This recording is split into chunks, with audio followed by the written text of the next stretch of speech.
Assalamualaikum warahmatullahi wabarakatuh. Selamat siang kawan. Kita kembali lagi dalam Indonesia Oncast, lensaindonesia.com. Bersama saya Sarifah Aini. Kali ini nih kita kedatangan tamu beliau penanggung jawab di Rumah Sakit Lapangan Khusus COVID-19 di Surabaya. Siapa beliau? Langsung aja yuk. Halo dok, selamat siang dok. Selamat siang Mbak. Siap. Apa kabar? Alhamdulillah baik. Mantap. Gimana? Sepertinya jenengan bekerja keras, lelah gitu. Enggak lah, semua ini bukan karena diri saya. Siap. Semua karena tim lah semuanya. Mantap. Ya, boleh langsung dijelaskan dok. Jenengan sebagai penanggung jawab di Rumah Sakit Lapangan, Iya. bagaimana jenengan membangun di sini? Kan infonya di sini 0 kematian dok. Iya. Monggo. Jadi gini, para pemirsa, Assalamualaikum warahmatullahi wabarakatuh. Waalaikumsalam. Ada beberapa hal yang kita terapkan, konsep yang kita bangun di sini. Pertama, karena kesembuhan itu datangnya dari diri kita, dan juga bagaimana imunitas pasien itu bisa meningkat. Jadi apa yang dilakukan di Rumah Sakit Koga Wilhan II ini adalah pertama, pasien-pasien itu kita buat senyaman mungkin, happy. Jadi permasalahan-permasalahan yang ada pada dia itu kita tangani semuanya. Pertama, kita siapkan untuk tempat relaksasi. Wow. Tempat relaksasi kita siapkan gym, kita siapkan ruangan untuk mereka bisa bersosialisasi, musola, juga ada kafenya, juga terus ada tempat untuk karaoke. Jadi untuk relaksasinya dia mudah. Juga kita melakukan edukasi karena mereka dari awal pasien-pasien ini sudah mulai masuk, dikatakan positif, mulai masuk ke sini, itu sudah ditemani oleh para relawan bergerak di bidang psikologi. Dan untuk dampak non medisnya juga kita pikirkan. Jadi kita melihat pasien itu tidak hanya secara medis, tetapi melihat secara keseluruhan, secara holistik. Berbeda. Sehingga itu yang pertama. Kedua, kita punya unggulan. Yang pertama adalah adanya sukarelawan ini. Dia relawan ini tugasnya adalah untuk kasus-kasus yang non medisnya itu diselesaikan dengan teman-teman relawan. Ini untuk menyelesaikan permasalahan yang terjadi. Misalnya dia sebagai tulang punggung daripada yang mencari nafkah, siapa nanti yang mencarikan nafkah di era pandemi sini? Nah, itu dipikirkan oleh kita. Juga dampak dari ini, lingkungan itu belum tentu bisa menerima mereka. Ya. Karena itu dianggap masih stigma yang negatif dari ini. Terus juga di tempat kerjanya. Ya. Sehingga akhirnya kalau itu permasalahan ini bisa kita selesaikan, penderita ini nyaman di sini. Sehingga tidak sampai faktor stresor yang besar itu menyebabkan terjadi penurunan imunitas. Itu yang kedua. Yang ketiga, di sini itu ada teamwork yang sangat bagus. Mulai dokternya, mulai sukarelawannya, mulai perawatnya, pendukung-pendukung medis yang lain. Ini bisa berjalan secara profesional sesuai dengan tupoksinya, tugas pokoknya apa dia di sini. Sehingga mereka bekerja profesional sekali. Yang keempat di sini adalah sangat-sangat luar biasanya adalah kita menggunakan obat-obatan sesuai indikasi. Sesuai yang dibutuhkan pasien, tidak berlebihan. Jangan sampai di sini menjadi tempat pembuangan obat. Di sini paling vitamin dan keluhannya apa. Dan kelainan bawaan yang dibawa, misalnya ada diabetes, ada hipertensi dan lain-lain, kita tangani juga di sini. Sehingga mereka merasa nyaman semuanya. Dan tidak berlebihan karena efek samping obat sungguh luar biasa. Apa itu tidak menggunakan antibiotik ya? Antibiotik yang rasional. Tidak menggunakan antibiotik kalau tidak ada keluhannya. Kemudian? Kedua, tidak menggunakan antiviral. Karena antiviral harus timingnya tepat untuk diberikan ke pasien. Kapan? Kalau kondisinya berat, baru kita berikan. Siap. Kalau kita masih ringan, sedang, kita tidak perlu. Itulah. Hal di sini adalah benar-benar penggunaan obat di sini anggarannya sangat kecil sekali. Siap. Boleh dikonfirmasi ke BNPB. Terus yang kelima, di sini monitoring yang sangat ketat. Monitoring. Dan kuncinya bagaimana? Pasien, penderita ini bisa melaporkan 24 jam. Di situ ada dokter, 5 dokter setiap shift jaga. Itu bisa laporkan. Dan ini nantinya kalau ada keluhan nanti, kalau dokter yang di dalam sini tidak bisa langsung dikonsulkan ke senior yang jaga. Baik. Sehingga bisa diputuskan segera apa yang harus dilakukan. Luar biasa. Dan itu yang kedua. Terus setiap pagi di sini monitoring juga. Morning report.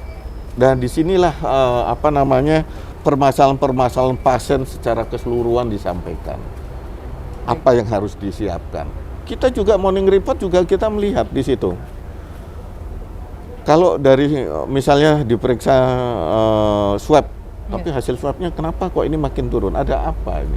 Itu kita pecahkan juga. Oh, ternyata permasalahannya adalah di sini tempatnya disinfeksinya kurang bagus semuanya. Jadi kita harus mencari penyebabnya. Sehingga sekarang di sini rata-rata pasien itu toy-nya atau dia selama rawat inapnya rata-rata 6, berapa hari. Ini sungguh luar biasa. Orang sampai 2 minggu, 1 bulan di luar, kita 6, berapa. Ada buktinya. Datanya ada semua. Kita sampai seminggu, sampai 10 hari lah paling lama. 7 sampai 10 hari.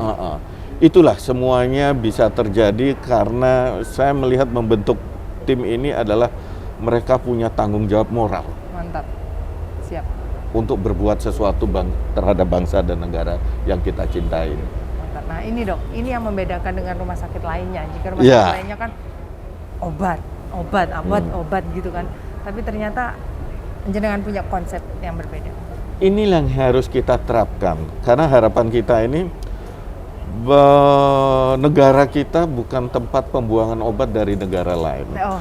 Dan itu lagi, obat harganya cukup mahal. Kenapa sih kita berobat sebelum pandemi ini kan, kita berobat sangat mahal banget. Betul. BPJS sampai begitu banyaknya harus negara nombokin. Permasalahannya adalah di obat salah satunya. Karena obat kita masih impor. Dan itu berapa harganya? Nah, harapan saya ke depannya setelah peristiwa pandemi ini kita selesai, kita harus bisa mandiri di bidang obat, di bidang kesehatan, rumah sakit. Pengalaman yang menarik lagi adalah ventilator yang harganya miliaran. Setelah kita bangun beberapa industri di sini, kita dipaksa untuk membuat ventilator, ternyata cuma 150 sampai 300 juta cuma. Lah, harapan kita ke depannya adalah mandiri di bidang kesehatan. Siap. Bagaimana ketahanan nasional di bidang kesehatan ini harus dibuat gitu loh. Ini nih dok, mantap. Pemikiran-pemikiran seperti itu yang diperlukan oleh negara kita memang. Nah, di rumah sakit lapangan ini kan apa ya dok, istilahnya baru pertama ya mungkin yang di Jawa Timur. Iya, di Jawa Timur pertama. Dan ternyata konsep jenengan ini dipakai oleh beberapa rumah sakit yang lain di luar Surabaya, Jawa Timur. Iya, sekarang sudah mulai menjadi acuan. Menjadi acuan, kata-kata senior-senior pemimpin di depan, ini menjadi tip untuk rumah sakit lain bisa mencontoh. Bisa mencontoh berbuat hal yang sama. Pertama di dalam pengelolaan pasien, sehingga harapannya itu bagaimana kualitas pelayanan kesehatan kita terhadap pandemi ini, angka kematian yang diharapkan menurun, angka kesembuhan yang luar biasa. Kita sampaikan, saya bukan sombong untuk menyampaikan bahwa kita untuk nasional, kita menyumbangkan 1% dari angka kesembuhan nasional. Untuk Jawa Timur kita 16,5% menyumbangkan. Kalau untuk Surabaya kita 60%. Untuk kota Surabaya. Ini suatu hal yang sangat baik ke depannya. Dan harapan ini terus menjadi lebih baik lagi. Siap. Nah, ini dok, berbagi tips aja nih untuk pasien-pasien. Di sini kan khusus ringan sedang ya, mereka menderita seperti itu ya. OTG ringan sedang. OTG ringan sedang, oke siap. Nah, ketakutan kita di masyarakat ketika terserang penyakit ini meskipun ringan kan panik duluan yang dirasakan. Ini bagaimana cara mengatasi itu? Gini, kalau di rumah sakit di sini tipsnya adalah pertama, pasien datang kita positif, kita sudah mulai dari awal, kita sudah dampingi mereka. Mulai mereka masuk, relawan sudah ada yang mendampingi. Jadi kita harus nilai psikologinya ada datanya, terus berapa persen ada permasalahan kejiwaan tidak. Kalau tidak dia ada permasalahan baik di rumah maupun di tempat kerjanya, ya kita sampaikan. Kita sampaikan keluhan dia dan itu kita kasih solusi. Aturannya kita bagaimana. Dan jangan sampai setelah selesai dari sini itu mereka di PHK. Stigma ini yang jangan sampai bahwa penderita COVID harus ini jangan sampai terjadi. Makanya dibutuhkan adalah stakeholder yang lain seperti misalnya DPR untuk mendorong pemerintah daerah untuk mengeluarkan pergub untuk proses kesembuhan.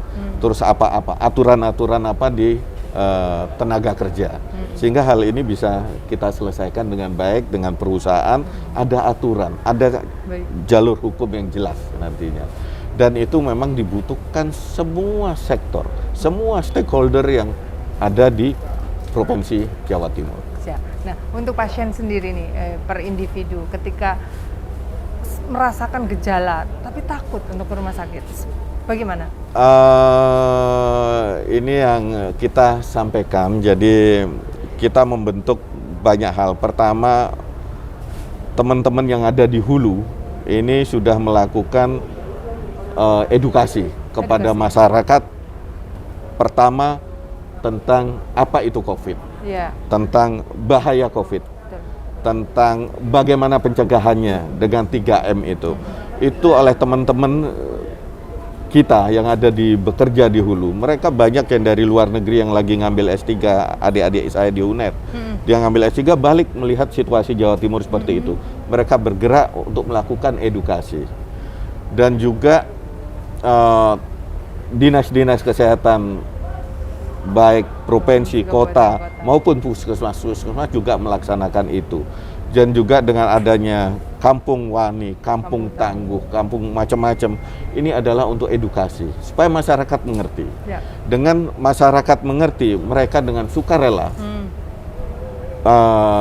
bahaya COVID, mereka akan berobat dengan semau dia. Dan permasalahan itu tidak hanya masalah ini, masalah dia bagaimana keluarganya, masalah dia dengan bagaimana, itu kita selesaikan semuanya. Itu karena kita melihat sesuatu itu tidak hanya dalam hal pelayanan kesehatannya saja, tetapi secara dia sebagai seorang manusia secara holistik kita lihat. Luar biasa. Siap dok. Nah, untuk biaya sendiri dok, bagaimana untuk ini? Di sini semuanya free.